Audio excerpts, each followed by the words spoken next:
Love yours. No such thing. No such thing as a life that's better than yours. No such thing as a life that's better than yours. Love yours. No such thing as a life that's better than yours. No such thing. Zone 4. So, in the studio today, we have a very, very, very special guest. I want you guys to help me introduce Ashley McFarlin. Now, Miss McFarlin is one of the most booked producers in Hollywood Come on now. right now. Come on now. Books. Not only is she booked as a producer, she's booked in the higher ups. Yep. I'm an working- executive. Yes, ma'am. Executive life. For WeTV. Yes, ma'am. And she's here in the studio with us to drop some gems. And we're also going to talk about her producer boot camp, which is here today and yesterday on the campus. So, of course, I want to ask you, how are you doing this morning? I'm fantastic. I feel incredibly blessed to just sit across from you. I'm very excited about having this conversation with you because I always find it to be a privilege when I can sit across from a young person who's eager and enthusiastic about pursuing their dreams and turning to me to see how I can help. Yes. Well, I want to say I'm also blessed because I attended the boot camp yesterday. Yes, you It did. was a long day, but I can tell you, I literally remember everything I learned. I have so many notes, and I know so much about myself that I didn't know before yesterday, especially as someone who's aspiring to work in the media. Yes. So thank you for that. Absolutely. My pleasure. Okay, so yesterday we got into A lot. A lot. Like Yes. we could probably talk for 2 hours and it still wouldn't Not be even get all of it. exactly. But I want to ask you, how did you get into production? What inspired you? Like, what made you say this is something that I want to do for the rest of my life? So I mentioned to a lot of people when I meet them, I was an 80s baby. And for those of you that aren't familiar with being born in the 1980s, it was an era where we had a lot of working parents, middle class usually, just their kids, like me, ended up being what they called then latchkey kids. We would come home from school and we were kind of on our own until our parents got home from work. Excuse me. And they call it latchkey because we had our own little key to our house. We get in there and we sat down in front of the television. TV was our babysitter. And that wasn't a bad thing. Like, I know everybody's like, oh, TV, it just ruins people's minds. Back then, there was so much good programming. There was a lot of educational stuff, a lot of fun, entertaining stuff. Cartoons would stay on for hours. And as an 80s baby, I was mesmerized by the worlds that were being presented to me through this little bitty box with a lot of light. And it just seemed like there was so much fun happening in there. And all the characters I was being entertained by were so exciting. And I wanted to know them better. And television for me became not an escape, it became a home. And as I grew older, I would get to understand what my mother, Dr. Merdell McFarlin, did for a living. She was a TV producer. So once I realized that, I was like, wait, my mom is behind the magic of what is like getting me through every day. I want to be a part of that. So I was like 8 years old when I knew, hands down, I want to work in television.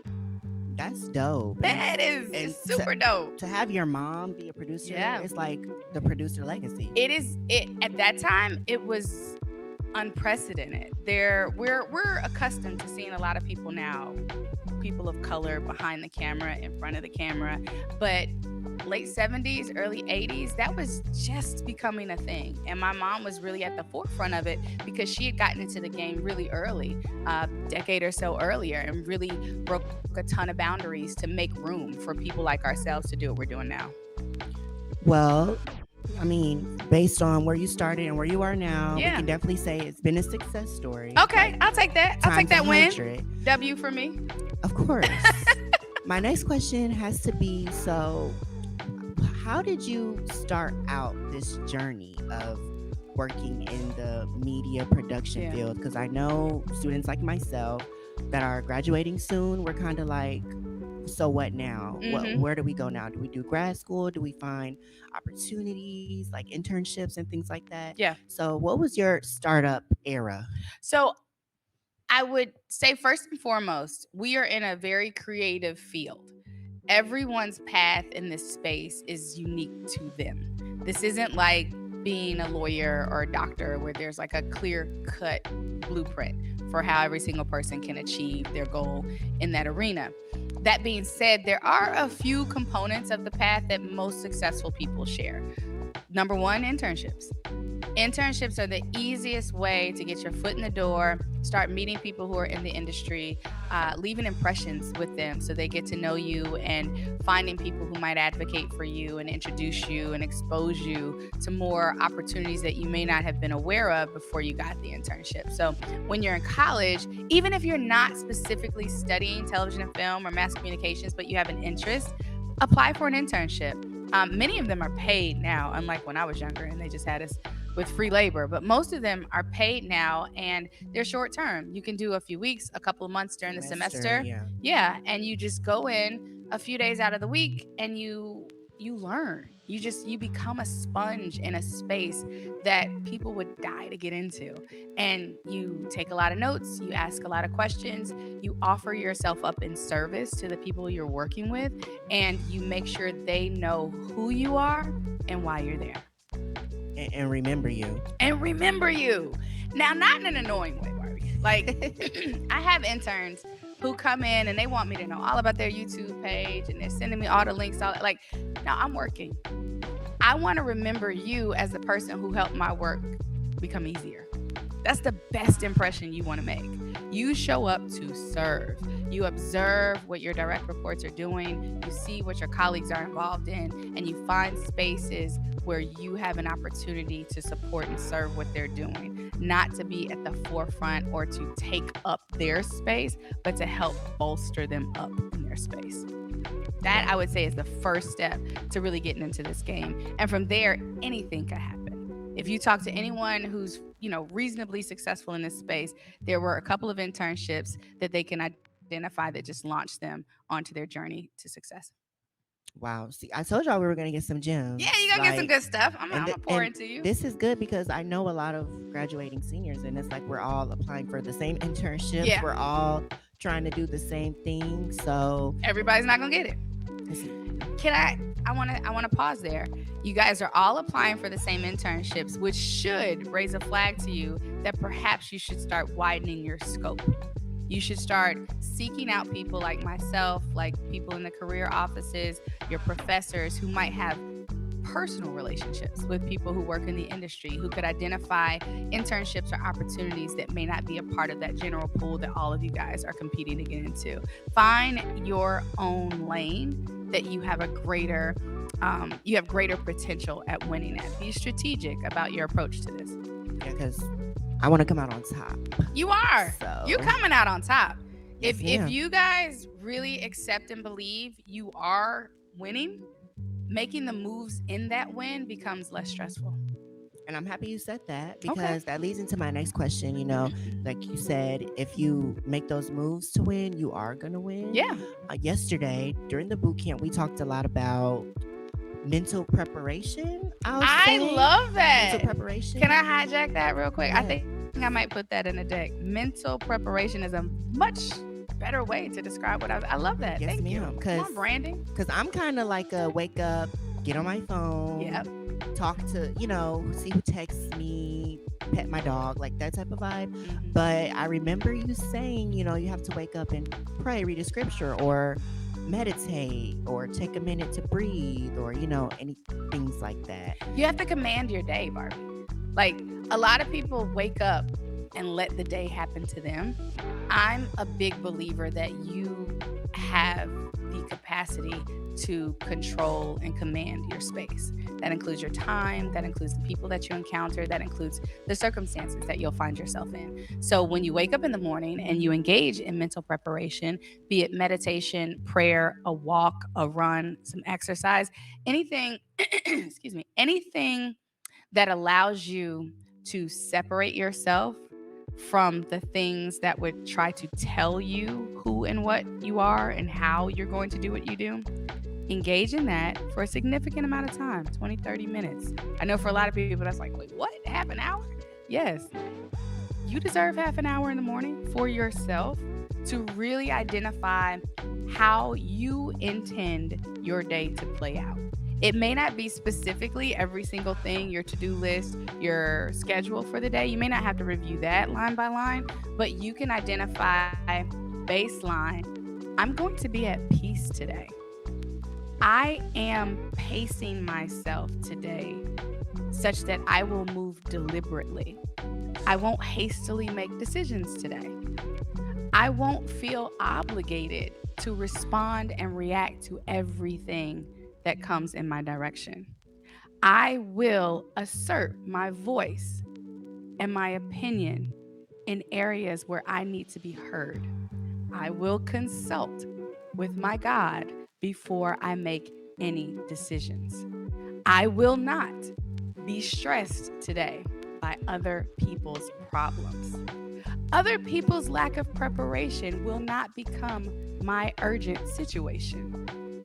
I will spend half an hour telling myself how me and she are about to do this thing. It's like daily affirmations. It is. But you know what troubles me about the trend of daily affirmations is that I think we have gotten now to the point where we've watered it down to just positive thinking. Yeah.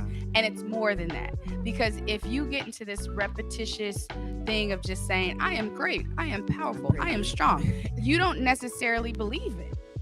It's the belief that makes the difference. For those of you guys that study scripture, faith without works is dead. I think we always assume the work is like physical labor. You can also apply it to the work of believing. To have faith in something is dead if you don't actually believe what you're having faith for. Ooh. Are we Y'all passing the watching? plate yet? Are we Okay. doing that? If y'all watching, like screen record this, write it down, because these are like really good gems. I keep saying gems, but I think that's the perfect word to Amen. use, Amen. because it's like, it's not in your face, but it's things that you can take with you. It's wisdom. Yeah, wisdom. It's exactly. wisdom. I mean, anybody who talks to me, you're gonna hear Jesus when I talk. And you'll, in scripture, when you read it, it's clear. Seek understanding. That's what gives you the clarity you need to walk this thing out. You need communion with someone who knows a little bit more than you in order to be at peace doing what you've been asked to do. Exactly. And since we're on the topic of spirituality, I feel like you're an advocacy for like believers in Christ, like for Sure, women why that not? are like in the industry, because I know, the industry can be very problematic Mhm. in a sense. So I want to know, like, how do you continue to just like, I remember yesterday from the boot camp, Maya said, how do you walk in your faith? Yeah.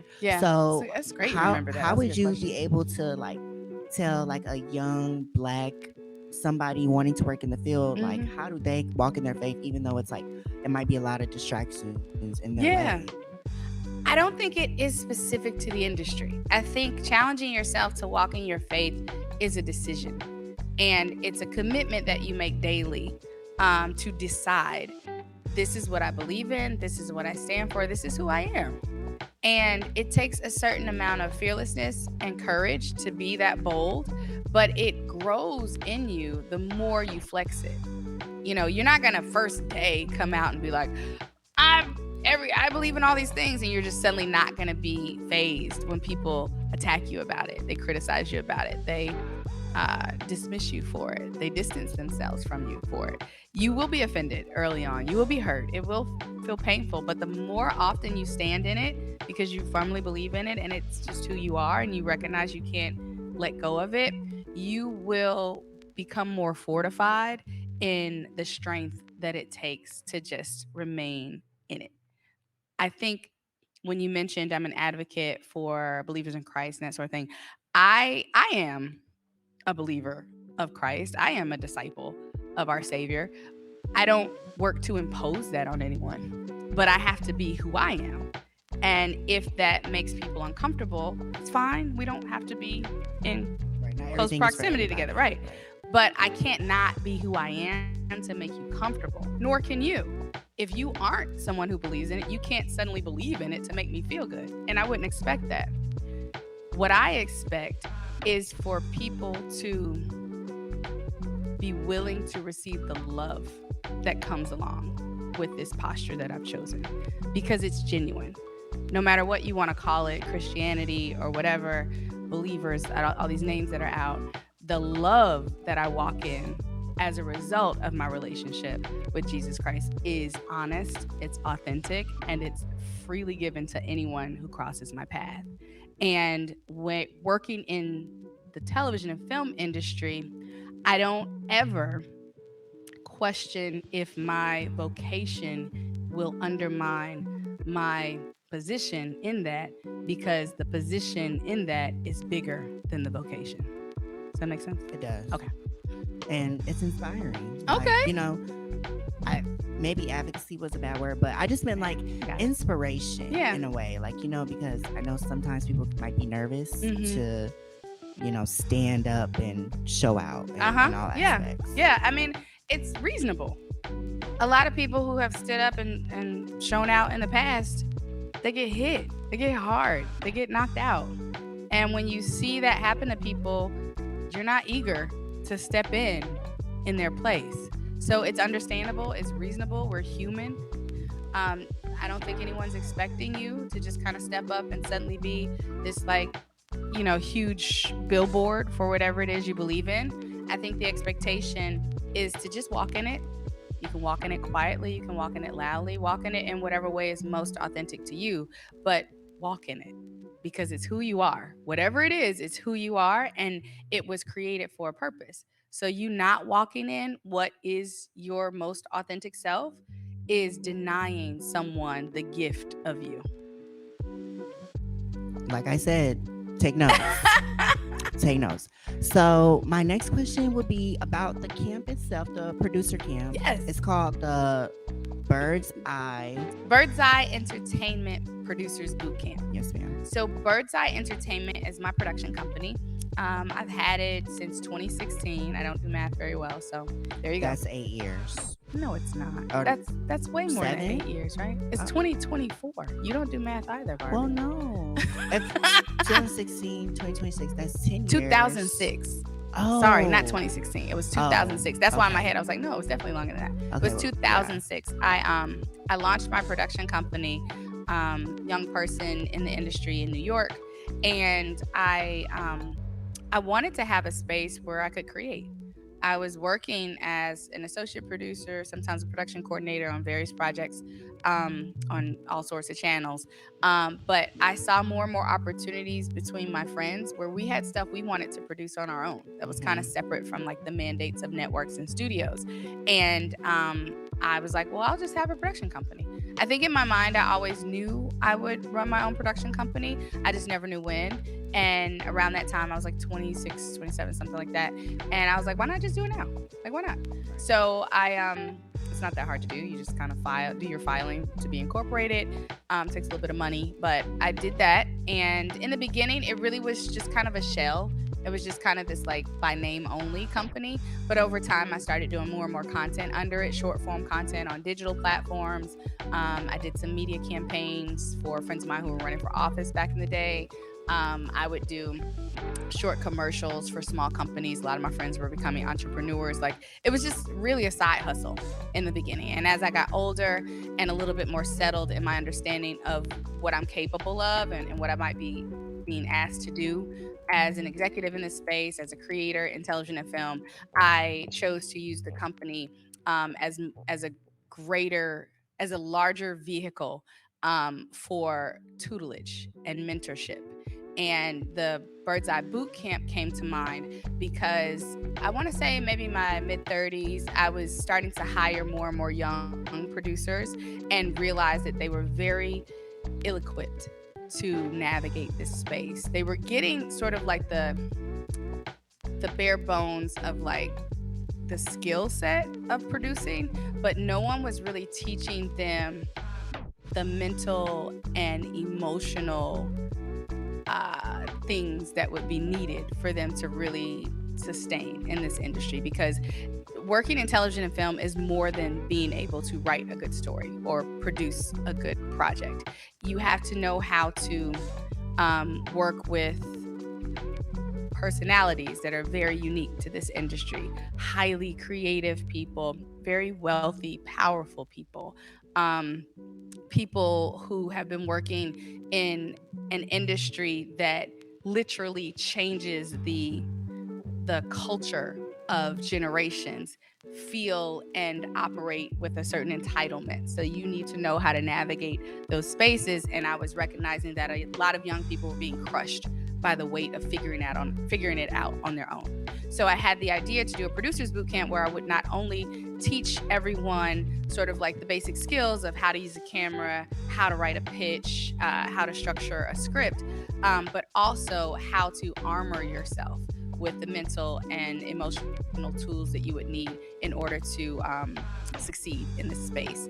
And I just had the idea for a while. We talked yesterday about the difference between an idea and a vision. You want to tell me what the difference is?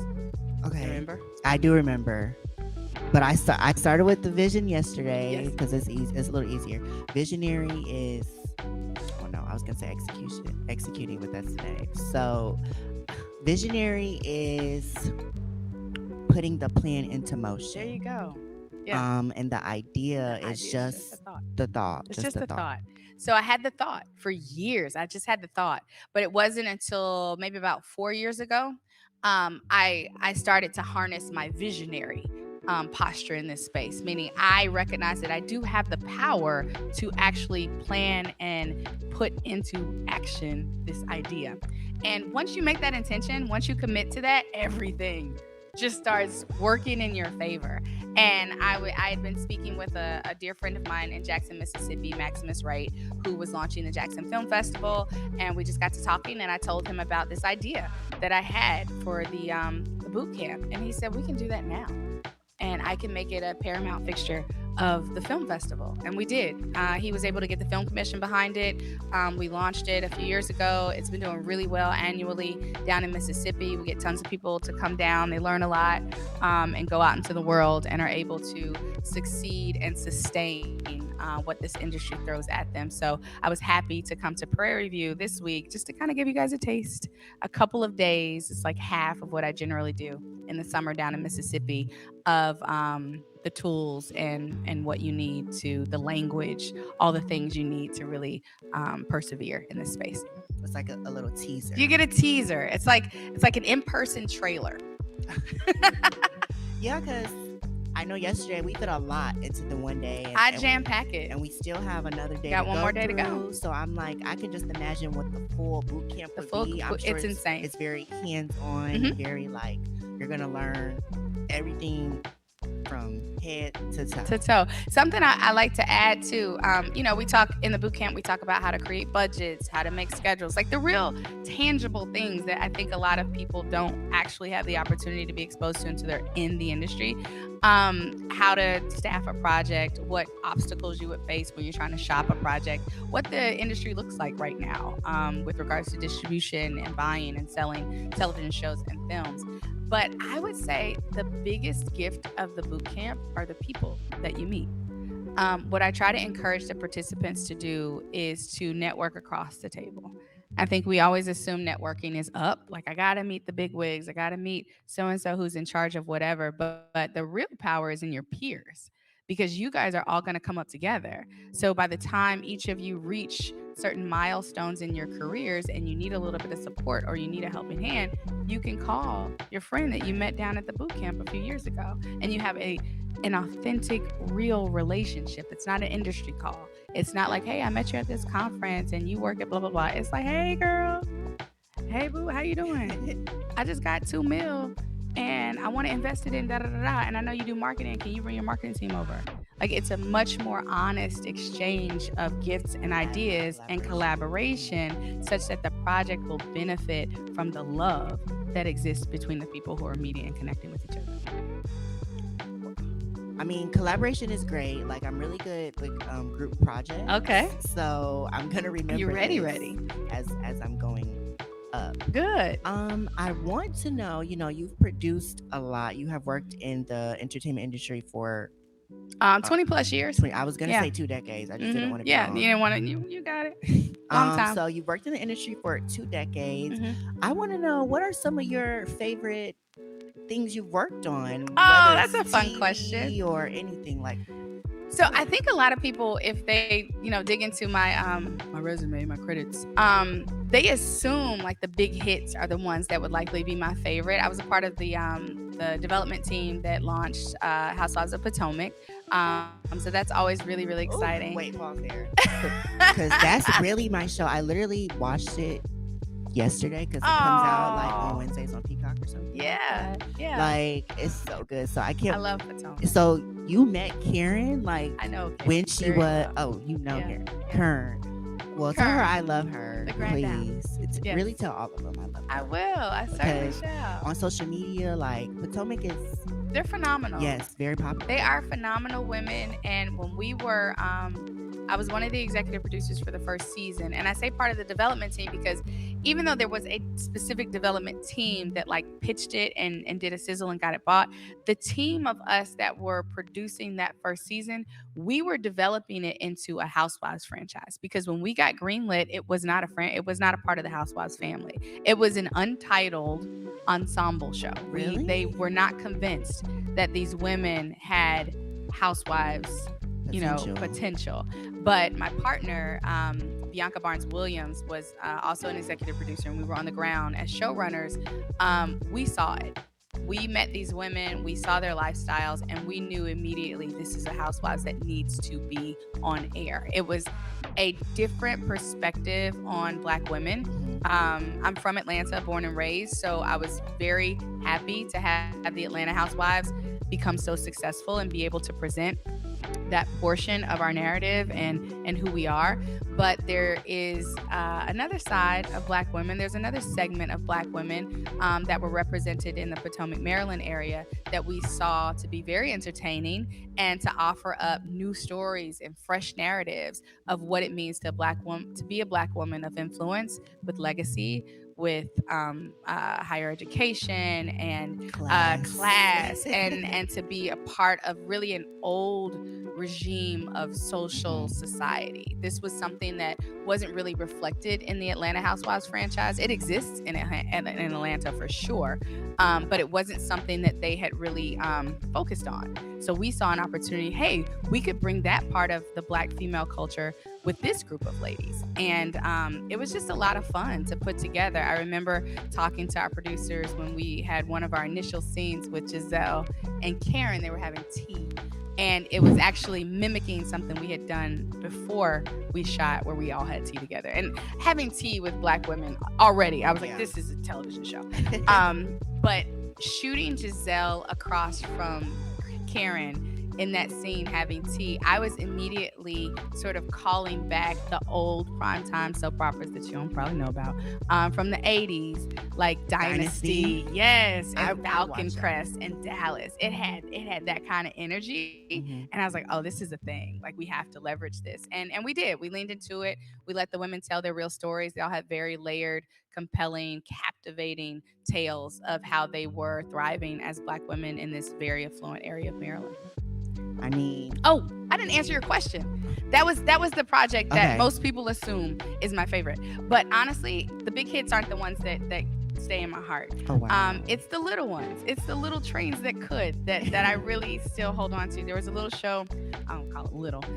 There was a show called The Toy Hunter on the Travel Channel that nobody believed in. But I saw an opportunity to do a really cool series where this our host would go around the country and seek out people's attics and basements looking for old toys, like old Barbie dolls or G.I. Joe toys, and reveal to them that these toys you've been holding on to are worth a lot of money, and then help them recoup some of those funds when he would buy them off of him. And then he could go to these toy festivals and we learn about like the subculture of Comic-Cons and all that sort of stuff and the business behind how people are trading and selling vintage toys.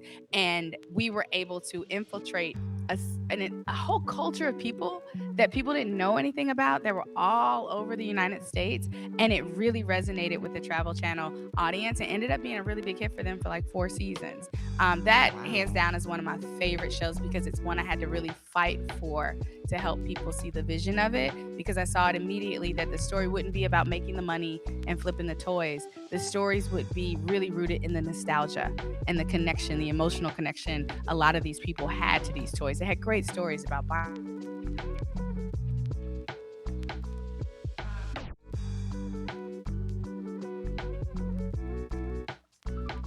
buying Cabbage Patch Kids for my favorites. It's like pre-stan culture. Yes. Like it blew up and like It all the did. toy lovers were hyping it up. Hyping it up, yeah. That's really dope. Well, I never play with toys. I always play with Barbies. But my next question has to be, I know we touched on you being a Black woman in the industry. Yeah. Black History Month just ended, but around here at HBCU is Black History Month every month. 365 all 365. day. So Yes. I want to know, like, being a Black woman in the industry, not what are some issues that you face, but how do you get past those issues or work past them to not be labeled as difficult or hard to work That's with happened. or anything like that? Like, how do you, or if you've been labeled that, Oh, definitely. how do you move forward? Okay, good question. So I should mention or reiterate, I'm born and raised Atlanta, Georgia. Firm believer, Atlanta influences everything.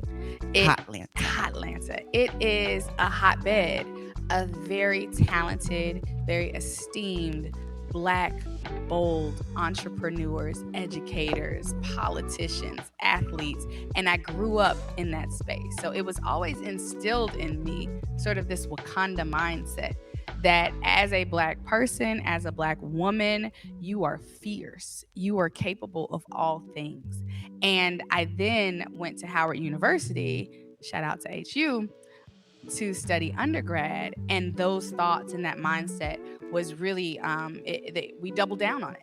We were taught that, yes, you are part of a legacy of Black excellence. You will be an alum of Howard University, the Harvard of Black colleges. Like, these are the things that are being fed to us. So by the time I was out in the industry, you couldn't convince me that as a Black woman, there was anything I couldn't put my foot on and call it mine. It was undeniable. It was something I could not take out of my thought process, such that being concerned about people characterizing that personality trait of mine or this character that I bring into the space as difficult or as aggressive or as overwhelming, I did not have any space in me to receive it, let alone pay attention to it, such that when it happened, and it did, I was actually caught off guard. I was surprised that people's perceptions of a bold and audacious Black woman would be threatening, and that they would then take action to deny me access to things that I deserved. And I was hurt and I was puzzled. But because I had made a commitment to remain faithful to what I knew was mine, which was a promise of success and prosperity, I never let anything anyone had to say about me or anything they would do in response to what they thought about me deter me from my pursuit to get what I knew was mine, which was a seat at any table I chose to create and to inspire others through television and film. Well, I want to say you've definitely done it. You've Aw, inspired me. thank you. For sure. This was an amazing interview. I want to thank you so much for This is stopping by amazing the for me too. studio. I want to thank you. But before you leave, Yes. I want you to be able to tell the viewers where they can follow you, support Oh my you. gosh, I always forget to prep for this part. Listen, I think I remember your Instagram. okay, hopefully you do. Miss Ashley. Yes, and it's MISS, not MS. Miss Ashley MISS Mack. Ashley Mack 1. Mm-hmm. That's her Instagram. That's my Instagram. Go and follow. Go follow me for sure. That's actually the one I pay the most attention to, so you'll probably have more luck reaching me there. I'm on LinkedIn as Ashley McFarlin, and I'm on Facebook as Ashley McFarlin. So feel free to reach out. I'm actually more accessible than most people would think, and always happy to support and help someone who has a real passion and commitment for greatness. Well, perfect. So make sure you guys check her out. Stay tuned to all the projects she has coming up.